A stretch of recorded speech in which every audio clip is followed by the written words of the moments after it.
ಇನ್ನು ಬದುಕಲು ಯಾರಿಗೆ ತಾನೇ ಇಷ್ಟ ಇಲ್ಲ ಹೇಳಿ. ಆದರೆ ತುಮಕೂರಿನಲ್ಲಿ ಒಬ್ಬರು ದಯಾಮರಣಕ್ಕೆ ಸಿದ್ಧರಾಗಿದ್ದಾರೆ. ಕೊರಟಗೆರೆಯ ಮಾರ್ಕೋನಹಳ್ಳಿಯ ಈ ಚಂದ್ರಪ್ಪ ಆತ್ಮಹತ್ಯೆಗೆ ಅವಕಾಶ ಕೊಡಿ ಅಂತ ಜಿಲ್ಲಾಧಿಕಾರಿಗೆ ಮನವಿ ಮಾಡಿದ್ದಾರೆ. 4 ಮಕ್ಕಳಿರುವ ಈ ಚಂದ್ರಪ್ಪ ಅವರನ್ನ ಯಾರೂ ನೋಡ್ಕೊಳ್ತಿಲ್ಲ. ಇದರಿಂದ ಬೇಸತ್ತ ಚಂದ್ರಪ್ಪ ಅಗ್ನಿಗೆ ಆಹುತಿಯಾಗಿ ಸಾಯಲು ಮುಂದಾಗಿದ್ದಾರೆ. ಕೊರಟಗೆರೆ ಪೊಲೀಸರಿಂದ ಹಿಡಿದು ಪೊಲೀಸ್ ಮಹಾನಿರ್ದೇಶಕರವರೆಗೂ ದೂರು ನೀಡಿದ್ದಾರೆ.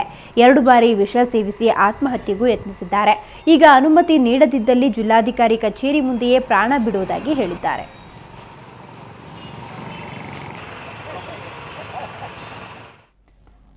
ಭಕ್ತರು ದೇವರಿಗೆ ಬೇಡಿದ ಹರಕೆ ಈಡೇರಿದ್ರೆ ನಗಾನಾಣ್ಯ ಬೆಳ್ಳಿ ಬಂಗಾರ ನೀಡೋದು ಕಾಮನ್. ಆದರೆ ಬನಹಟ್ಟಿಯ ಕಾಡಸಿದ್ದೇಶ್ವರ ಜಾತ್ರೆ ಮಾತ್ರ ಸ್ವಲ್ಪ ಡಿಫರೆಂಟ್. ಇಲ್ಲಿ ಪ್ರತಿ ವರ್ಷ 1 ಕೋಟಿ ರೂಪಾಯಿ ಮೌಲ್ಯದ ಪಟಾಕಿ ಸಿಡಿಸುವ ಮೂಲಕ ಭಕ್ತರು ಹರಕೆ ತೀರಿಸ್ತಾರೆ. ಬನ್ನಿ ಪಟಾಕಿ ಜಾತ್ರೆಗೆ ಹೋಗಿ ಬರೋಣ.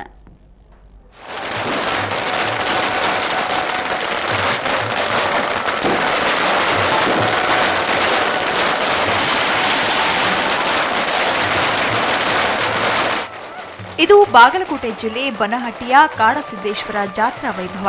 ಜಾತ್ರೆಯಲ್ಲಿ ಬಾಣ ಬಿರುಸುಗಳದ್ದೇ ಕಾರ್ಬಾರು. ಝಗಮಗಿಸುವ ಬೆಳಕಿನ ನಡುವೆ ಪಟಾಕಿ ಸಿಡಿಮದ್ದುಗಳ ಅಬ್ಬರ ಕೇಳಿಬರುತ್ತೆ. ಪ್ರತಿ ವರ್ಷ ಅನಂತ ಹುಣ್ಣಿಮೆಯ ನಂತರ 3 ದಿನಗಳ ಕಾಲ ಈ ಪಟಾಕಿ ಜಾತ್ರೆ ನಡೆಯುತ್ತೆ.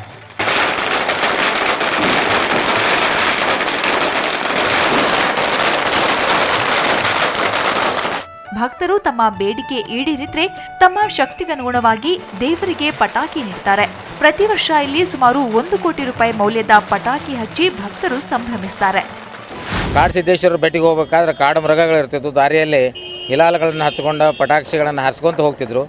ಆ ಕಾರಣಕ್ಕೆ ಆ ಪರಂಪರೆ ಆ ಸಂಪ್ರದಾಯ ಇದುವರೆಗೂ ಉಳಿದು ಬಂದೈತೆ ಅಂತೇಳಿ ನಮಗೆ ಅನ್ನಿಸ್ತದೆ. ಕಳಸಿನ ದಿನ ಅಂತೇಳಿ ಸುಮಾರು 5 ದಿನಗಳವರೆಗೆ ಅತ್ಯಂತ ವಿಜೃಂಭಣೆಯಿಂದ ನಡೆಯುವಂಥ ಈ ಜಾತ್ರೆ ಈಗ ವೈಭವದ ಜಾತ್ರೆ. ಇದು ಪಟಾಕಿಗಳ ಬಾಣ ಬಿರುಸುಗಳ ಜಾತ್ರೆ ಅಂತೇಳಿ ಪ್ರಸಿದ್ಧ ಆಗೈತೆ. 17ನೇ ಶತಮಾನದಲ್ಲಿ ಬನಹಟ್ಟಿ ದಟ್ಟ ಅರಣ್ಯವಾಗಿತ್ತಂತೆ. ಇಲ್ಲಿನ ಕಾಡಸಿದ್ದೇಶ್ವರ ಸ್ವಾಮೀಜಿ ದರ್ಶನಕ್ಕೆ ಭಕ್ತರು ಬರಬೇಕು ಅಂದ್ರೆ ಕ್ರೂರ ಮೃಗಗಳಿಂದ ತಪ್ಪಿಸಿಕೊಂಡು ಬರಬೇಕಿತ್ತಂತೆ. ಆಗ ಅವುಗಳಿಂದ ರಕ್ಷಣೆ ಪಡೆಯಲು ಸಿಡಿಮದ್ದುಗಳನ್ನ ಹಾರಿಸ್ತಾ ಇದ್ರು ಅನ್ನೋದು ಇಲ್ಲಿನ ಪ್ರತೀತಿ. ಅದೇ ಸಂಪ್ರದಾಯ ಈಗಲೂ ಮುಂದುವರಿಸಿಕೊಂಡು ಬರಲಾಗ್ತಿದೆ. ಭಕ್ತರ ಬೇಡಿಕೆಗಳನ್ನು ಈಡೇರಿಸುವಂತ ಸಾಮರ್ಥ್ಯ, ಶಕ್ತಿ, ಸಿದ್ಧಿಪುರುಷ ಅವರಲ್ಲಿತ್ತು. ಒಬ್ಬೊಬ್ಬರು ಕನಿಷ್ಠ 4,000ದಿಂದ 5,000 ರೂಪಾಯಿದವರೆಗೆ ಹರಿಸಿ ಒಟ್ಟಾರೆ 1,000 ರೂಪಾಯಿದವರೆಗೆ 1 ಕೋಟಿ ರೂಪಾಯಿದವರೆಗೆ ಮದ್ದು ಸುಡುತ್ತಿದ್ದಾರೆ. ಏನೇ ಆದ್ರೂ ಭಕ್ತರು ಒಂದೆಡೆ ಸೇರಿ ಇಲ್ಲಿ ಕೋಟಿ ಮೌಲ್ಯದ ಪಟಾಕಿ ಹಚ್ಚೋದು ಅಂದ್ರೆ ವಿಶೇಷವೇ ಸರಿ. ಮಲ್ಲಿಕಾರ್ಜುನ ಹೊಸಮನಿ, ಸುವರ್ಣ ನ್ಯೂಸ್ 24/7 ಬಾಗಲಕೋಟೆ.